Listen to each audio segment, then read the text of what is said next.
بسم اللہ الرحمن الرحیم۔ صحیح مسلم میں سیدنا ابو ایوب انصاری رضی اللہ تعالی عنہ سے یہ حدیث پاک مروی ہے کہ نبی پاک صلی اللہ علیہ وسلم نے ارشاد فرمایا، من صام رمضان ثم اتبعہ ستا من شوال کان کصیام الدہر، یعنی جس شخص نے رمضان کے روزے رکھے اور پھر اس کے بعد 6 روزے شوال کے رکھے تو گویا ایسا ہے جیسا کہ اس نے سارے زمانے کے روزے رکھے، یعنی اسے سارے سال کے روزوں کا ثواب ملتا ہے۔ اور اس کی وجہ دوسری حدیثوں میں یہ ارشاد فرمائی کہ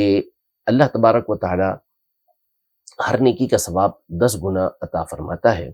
تو رمضان کے مہینے گویا کہ یہ 10 مہینوں کے روزے کے برابر ہوئے اور باقی یہ 6 روزے 2 مہینوں کے روزوں کے برابر ہو جائیں گے۔ یوں اللہ تبارک و تعالی سارے زمانے یعنی سارے سال کی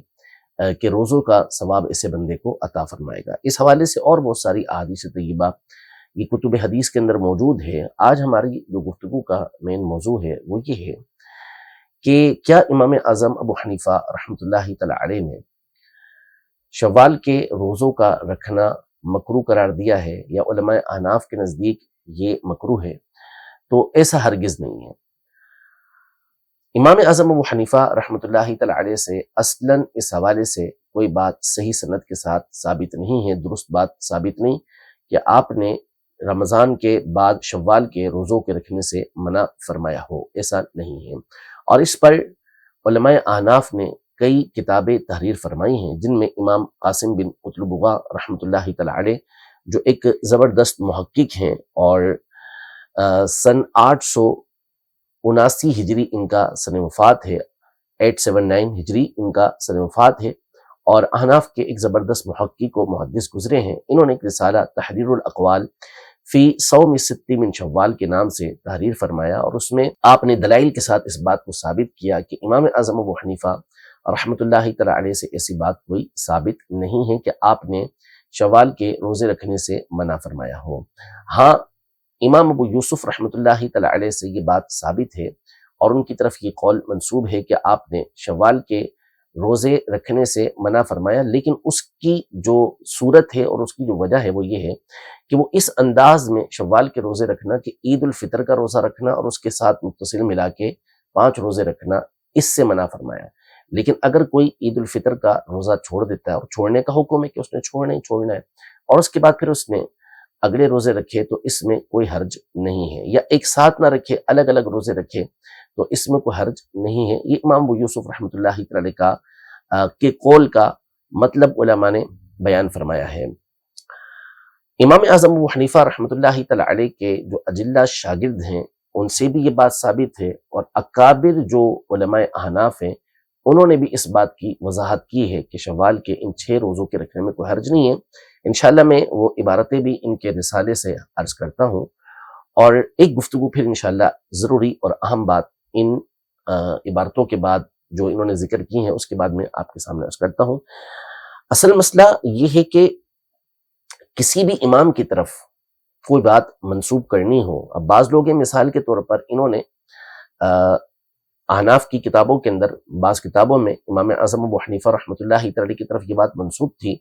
تو اب ظاہر ہے کہ بظاہر یہ قول جو ہے وہ ہمیں حدیث کے خلاف نظر آ رہا ہے کہ نبی پاک صلی اللہ تعالی علیہ وآلہ وسلم نے تو روزہ رکھنے کی ترغیب دلائی شوال کے مہینے میں 6 روزے رکھنے کی، اور امام اعظم ابو حنیفہ رحمۃ اللہ تعالی علیہ یا امام ابو یوسف رحمۃ اللہ تعالی علیہ کی طرف بات منسوب اور وہ کہیں کہ روزہ نہیں رکھا جائے گا، تو ظاہر ہے کہ ایک مسلمان نبی پاک صلی اللہ تعالی علیہ وآلہ وسلم ہی کی بات مانے گا، وہ کیسے نبی پاک صلی اللہ علیہ وسلم کے مقابلے میں کسی اور کی بات کو تسلیم کر سکتا ہے۔ لیکن مسئلہ یہ ہے کہ یہاں کچھ امور کو، کچھ باتوں کو پیش نظر رکھنا ضروری ہوتا ہے، یعنی اس میں تو کوئی دو رائے ہے نہیں نا کہ نبی پاک صلی اللہ تعالی علیہ وآلہ وسلم سے بڑھ کر تو کسی کی بات ہے ہی نہیں۔ اللہ تبارک و تعالیٰ نے نبی پاک صلی اللہ تعالی علیہ وآلہ وسلم کو ہمارے لیے آئیڈیل بنایا ہے، نبی پاک صلی اللہ تعالی علیہ وسلم کی پیروی کا ہمیں حکم دیا ہے، لیکن نبی پاک صلی اللہ علیہ وسلم کی احادیث کو ایک تو سمجھنا، اور پھر دوسرا اس امام نے جو بات بیان کی ہے اس کو سمجھنا بھی بہت زیادہ ضروری ہے۔ اور یہ جاننا بھی ضروری ہے کہ کیا کسی امام متبوع نے جن کی تقلید کی جاتی ہے، جن کے پیچھے چلا جاتا ہے، انہوں نے ایک بات کہی بھی ہے یا نہیں کہی۔ تو جو اصول اور قواعد اور کتابوں کے منہج کو، طریقہ کار کو سمجھنے والے ہیں، وہ بخوبی جانتے ہیں کہ کتابوں میں اقوال مختلف نقل کیے جاتے ہیں۔ حدیثوں کی کتابوں کے اندر بعض اوقات احادیث طیبہ ہوتی ہیں، مشہور کتابیں ہوتی ہیں، سنن ابن ماجہ ہے مثال کے طور پر، نبی پاک صلی اللہ تعالیٰ علیہ وآلہ وسلم کی طرف منسوب حدیث ہیں، لیکن وہ حدیث نہیں ہے، موضوع حدیثیں ہیں۔ تو جو اصول ہیں ان کی روشنی میں ہی اس بات کا فیصلہ کیا جائے گا نا کہ نبی پاک صلی اللہ علیہ وسلم نے یہ بات ارشاد فرمائی یا نہیں فرمائی۔ اور اسی طرح جو اقوال ہوتے ہیں کتابوں کے اندر، اس کی بھی یہی تحقیق و تفتیش ہوتی ہے کہ امام اعظم ابو حنیفہ نے یا فلاں امام نے یہ بات ارشاد فرمائی بھی ہے یا نہیں فرمائی۔ تو عند تحقیق کے ساتھ یہ بات ثابت ہے کہ امام اعظم ابو حنیفہ رحمۃ اللہ تعالی علیہ سے یہ بات ثابت نہیں ہے۔ امام محمد رحمۃ اللہ تعالی علیہ جو امام اعظم ابو حنیفہ رحمۃ اللہ تعالی علیہ کے اجلہ شاگردوں میں سے ہیں، سن وفات ان کا 189 ہجری ہے، اور اسی طرح آپ کے ایک اور شاگرد ہیں امام حسن بن زیاد جن کا سن وفات 204 ہجری ہے۔ دونوں امام اعظم ابو حنیفہ رحمۃ اللہ تعالی علیہ کے شاگردوں میں سے ہیں۔ انہوں نے اس بات کی صراحت کی ہے کہ شوال کے روزے رکھنے میں اصلاً کوئی حرج نہیں ہے، جبکہ امام حسن بن زیاد رحمۃ اللہ تعالی علیہ کے کئی کتابوں کے اندر یہ قول نقل کیا گیا ہے۔ آپ فرماتے ہیں کہ کفا یوم الفطر مفرقا بینہن و بین رمضان، یعنی اگر کسی نے عید الفطر کا روزہ چھوڑ دیا ہے اور چھوڑنا بھی ہے تو اب یہ کافی ہے کہ ان دونوں کے درمیان فرق کرنے کے لیے، تفریق کرنے کے لیے کہ رمضان کے روزے الگ ہو گئے اور پھر باقی 6 روزے آگے رکھ لیے، عید الفطر کے دن روزہ چھوڑ کر باقی 6 روزے رکھ لیے، تو کوئی حرج نہیں ہے اس کے اندر۔ اصل یہ تھا کہ عیسائیوں پر جب روزے فرض کیے گئے تو انہوں نے اپنی طرف سے کچھ نفلی روزے اس کے ساتھ ملا کر اپنے اوپر فرض قرار دے دیے۔ تو اب ابتدائی اسلام میں اس بات کا اندیشہ تھا کہ کہیں ایسا نہ ہو کہ بعض مسلمان بھی ایسے ہی روزوں کو اپنے اوپر فرض کر لیں، تو اس لیے بعض علماء نے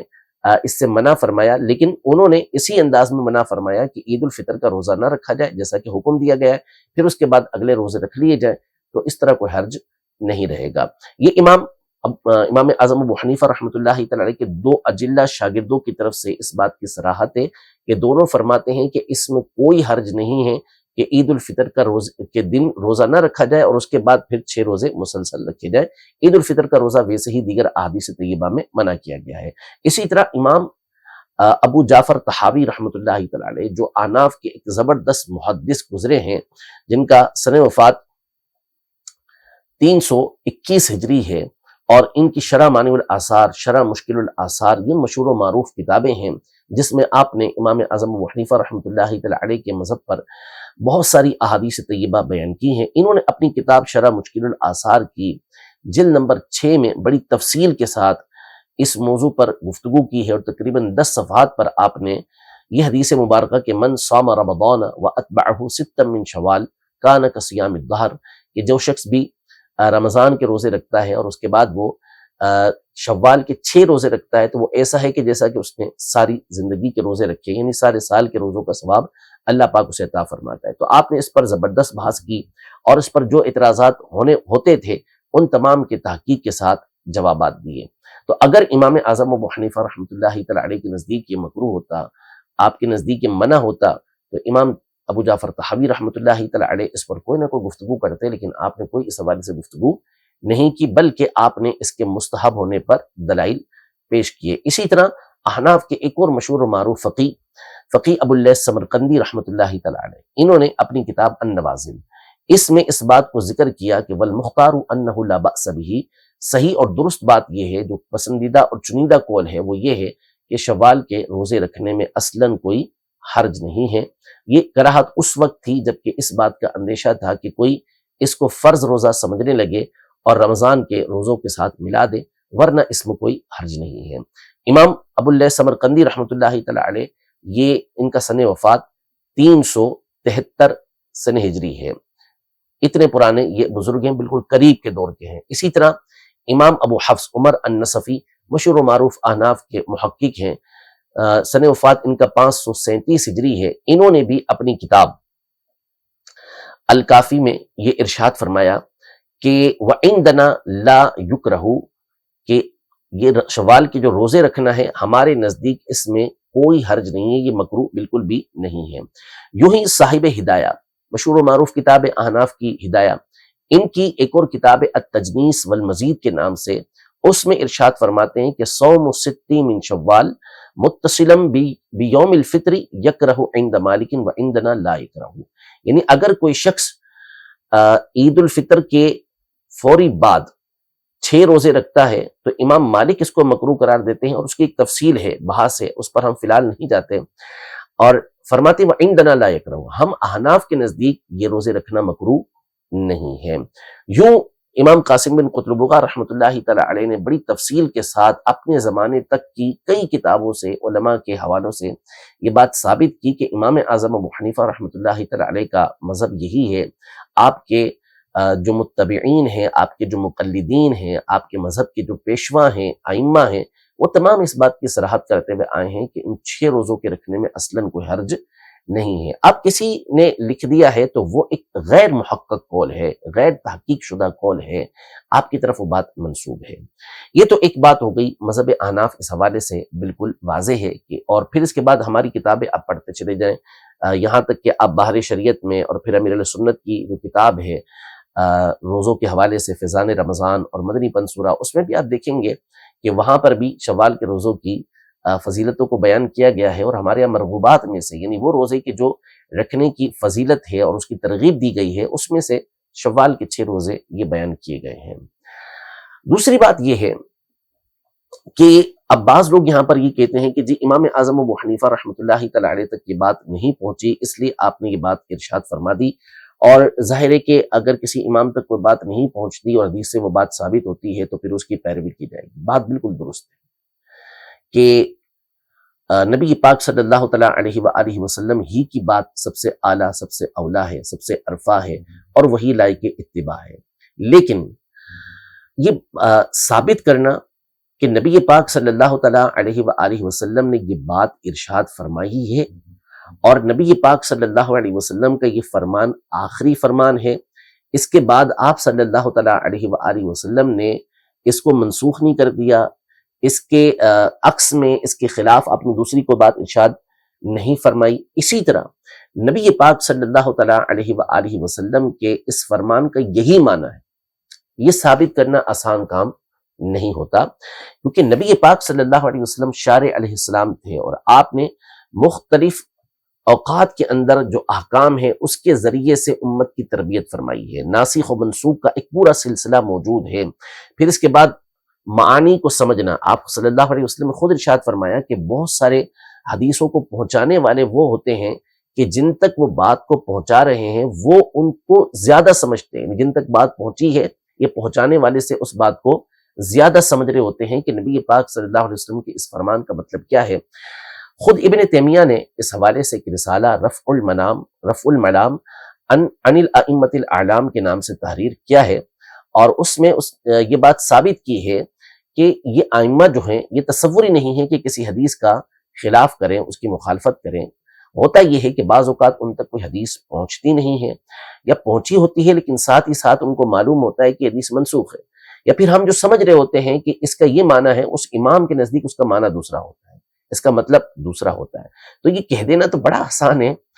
کہ نبی پاک صلی اللہ تعالیٰ علیہ وآلہ وسلم نے یہ ارشاد فرمایا ہے اور فلاں امام یوں فرما رہے ہیں، تو ظاہر ہے کہ نبی پاک صلی اللہ علیہ وسلم کی بات ہی معتبر ہوگی، اور وہی معتبر ہوگی، اس میں کوئی کلام نہیں ہے۔ لیکن کیا اس امام کے پاس اس کے علاوہ کوئی دوسری دلیل نہیں ہوتا ہے؟ بعض اوقات اس امام کے پاس قرآن کی صورت میں دلیل ہوتی ہے، بعض اوقات اس کے پاس دیگر احادیث طیبہ موجود ہوتی ہیں، اور یہ صحابہ کرام علیہم رضوان کے دور سے چلتا ہوا آ رہا ہے۔ بعض اوقات ہم اس حدیث کا معنی کچھ اور سمجھ رہے ہوتے ہیں، اور اس حدیث کا معنی کچھ اور ہوتا ہے، اور کتب فقہ پڑھنے والے، احادیث طیبہ کی شروحات پڑھنے والوں پر یہ بات بالکل مخفی نہیں ہے۔ جو طلباء ہیں وہ بخوبی اس بات کو جانتے ہیں، علماء اس بات کو بخوبی جانتے ہیں کہ ائمہ کا اس حوالے سے کس قدر اختلاف ہوتا ہے، کہ ایک ہی حدیث ہوتی ہے، اس کا معنی ایک امام کے نزدیک کچھ ہوتا ہے اور دوسرے امام کے نزدیک کچھ ہوتا ہے۔ اعلیٰ حضرت امام اہل سنت الشاہ امام